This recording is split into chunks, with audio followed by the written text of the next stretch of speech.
Hi everybody, welcome to a video from Top Knot Poultry Supplies. This video is actually a quick one, it's about 10 minutes, taking you through the Brinsea Ovation 28EX incubator. For you poultry lovers, whether you breed chickens, ducks, quails or geese, this unit is ideal. It's also suitable for parrot incubation, for your parrot breeders as well.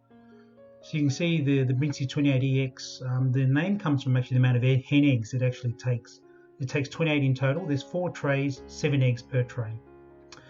And now once you actually purchase the unit, you can, this is just showing you how it's boxed and what it comes with.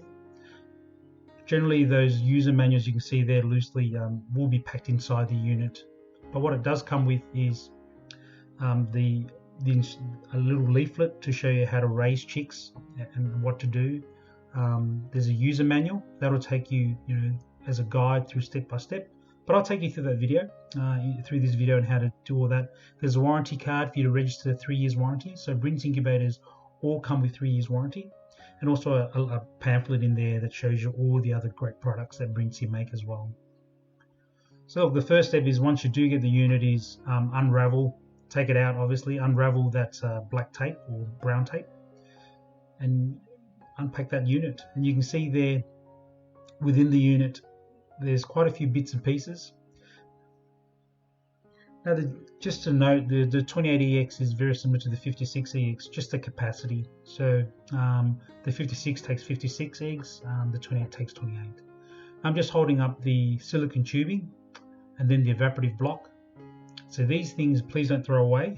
The little guides that hold the trays in place, and then the 2 yellow water guards, and I'll show you where they sort of come in play further down this video as well. So taking those 4 trays out, taking the turning arm out, there's also the hatching mat. So I'm just taking you through right down to the bare bones of the unit and how to set it up from scratch. First thing is, just have a quick look at the unit with the lid on. I've just taken it off, just showing you, pointing to where that little nozzle is. That's actually where water will trickle down the unit and, feed water into the unit for humidity. That's where the evaporative block needs to go, just to that side of the unit.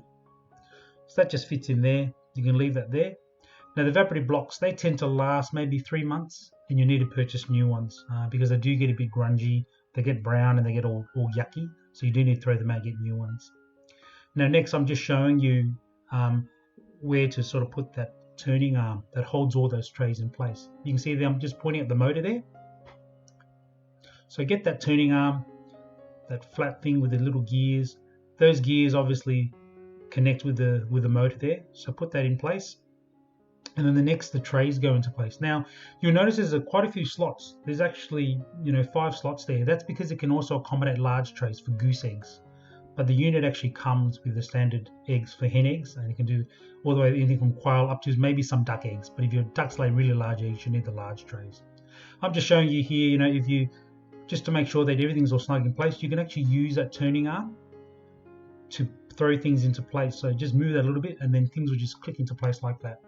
So put all your trays in and you put your eggs into the trays, obviously pointy end down and fat end up, and you can lean them up against each other. For this video, I don't have any eggs, but you'll get the hang of it. You can tell by the picture as well how to put your eggs in. So once your eggs are in place, obviously the lid goes back on, and then the next steps is actually the most probably trickiest part to the unit, and that's actually setting up the humidity. I'll take you through that now. So what you need is a Phillips head screwdriver, because that clear housing there in the shot there, you need to unravel or undo that screw, just a little star screw in there.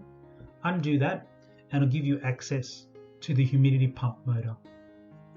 And this needs to be set up so that the unit can draw in the amount of water that it needs to achieve the humidity that we set on the unit.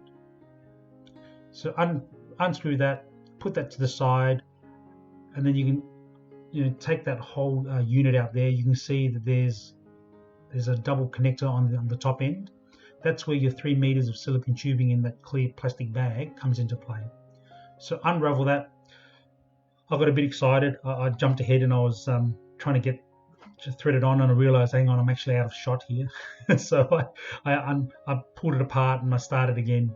Now this is where you have to push that silicone tubing onto that double connector. And the way you do that is, obviously find the opening, and then as you push onto the connector, I tend to twist it a little bit, and that helps that silicone get onto that little connector. And while you do that, make sure that you untwist all the little turns in there, and the silicone tubing is actually, there's no knots in it, as I'm doing there. And then the other end of that, obviously just have a quick look. That needs to go inside the inner lid. And there I'm just trying to measure there. Is that the right way? Yep, that's the angle it needs to go into. So that needs to feed into the top lid, and the water trickles inside the inner lid. You'll see that the unit is a double layered unit, so water trickles down on the inner lid. That's in place there, as you can see, nice and snug. I'll turn the unit, and you can see that there's actually a diagram there of how to put that silicone tubing on. I'm just pointing to it there. The best way is actually stretch it out as I'm doing, and then in a clockwise direction, we'll go over, under, around, and back up to the top. All that time, I've had a bit of practice, obviously. You notice that there's no twists in that silicone tubing. It has to be flat all the way through. And then the other end connects there. And as you sort of hold it down in place, so that extra silicone tubing on that right side there that we've connected to, that helps you hold it in place. So you can put your finger there, just holding it down, and then get that case back on. And then that case actually holds those connectors in place. If you carefully look inside, you can sort of see that it holds them in place, because without that case, if you turn on the unit, that whole silicone bit will just unravel and it won't work properly. So that cover definitely has to go back on. Now when you screw it back in, just really be careful not to over tighten, because if you do over tighten, you will crack that plastic housing. So just firm. It doesn't need to be over tight, just firm, just to hold that housing in place. And then the other end of that silicone tubing, unravel that, measure that, and you need to feed that into a water bottle. A lot of customers just use a 1.25 Mount Franklin bottle, so just cut that and feed that into the bottle. Make sure that the end of it goes all the way to the bottom of that bottle, and you just fill that bottle up with water. And then the unit will actually draw the water that it needs into the unit from there. Once that's done, that's probably the hardest part. So setting up the unit with its settings is quite easy. The other thing to remember is that when you actually put in the power cord that connects inside the unit, please make sure you push it quite firmly and that power cord goes in all the way. A lot of customers tell me that the unit flickers on and off. That's because that cord's not pushed in all the way. You can see there, it needs a bit of force, but once that's in, it's nice and snug. Plug it in, switch it on, and as soon as you switch it on, you'll get a display on the unit that says Brinsea, the version, and you might hear a couple of beeps as well. Straight away, you'll notice that the unit will give you a temperature display and also a humidity display. So T is temperature at the top, H is humidity, and every time you turn on and off the unit, the P will always flash. That P just means power's been cut out. Push OK, hold that for a couple of seconds, they'll disappear. So if you have Incubator the next morning that happens, it tells you that the power went out in the middle of the night. So there's OK, minus and plus button. Minus and plus unlocks the display. So you push those two buttons, temp 37.5, perfect, click OK. RH, relative humidity, click OK. It's set on 20%. Where we want to get that to is 48. So just keep pushing plus till you get to 48%, and then you click to go to the next screen. That saves. T mode, click OK. That's always on. You can turn it off if you like by going minus or negative. Leave that on. Interval is the amount of minutes that you want to turn the eggs. Ideal setting is every 60. Click OK. Alarm high, I leave that at 2 degrees. Alarm low, I also leave that at 2 degrees. This allows the unit to give you an audible alarm when the unit's too hot or too cold. Cooling, you can leave off. Click OK. C/F is Celsius or Fahrenheit. I'll leave that alone. Click OK. Save OK. That unit's ready to go. And that's everything. Set. So only when let the unit run for at least an hour, let it stabilize. It needs to get to 37.5 in humidity before you can add the eggs. Once you do add the eggs, just make sure that you push the OK minus.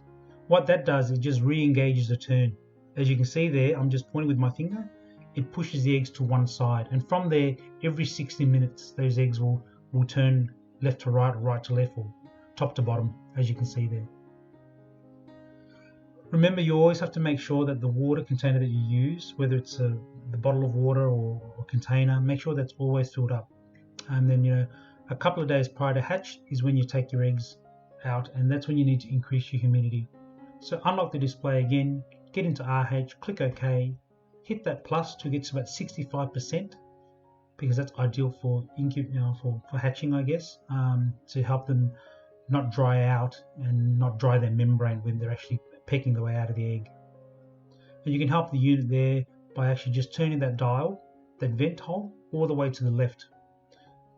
That actually let less air escape out of the unit, so help increase the humidity. From there, obviously, you have real legs in here. I don't, for display purposes. So take all that out. And the first thing you want to put in the bottom of that unit is a hatching mat. The hatching mat's critical because if you let chicks hatch on that plastic base, they'll have nothing to grip onto, and you get chicks with splayed legs, chicks that can't stand properly. So this hatching mat really helps, and also helps keep the unit clean as well. If you have issues with humidity increasing or getting up to 65%, you can always add water to that top tray that I've just put the cover on there. But generally that evaporative block there on the bottom of the screen, that's plenty, and that should be enough for it to get to 65% humidity. So once that's set, put your eggs in, put the lid back on, make sure it's sealed properly so that it's not pushing on the silicone tubing or anything. And then really just wait for that time to hatch. Now look, chicks can take anywhere, from 20 to 22, 23 days to hatch, and once they do hatch, you can leave them there for a couple of days. They've got plenty of food. Only take them out when they're fluffy, strong, and lively.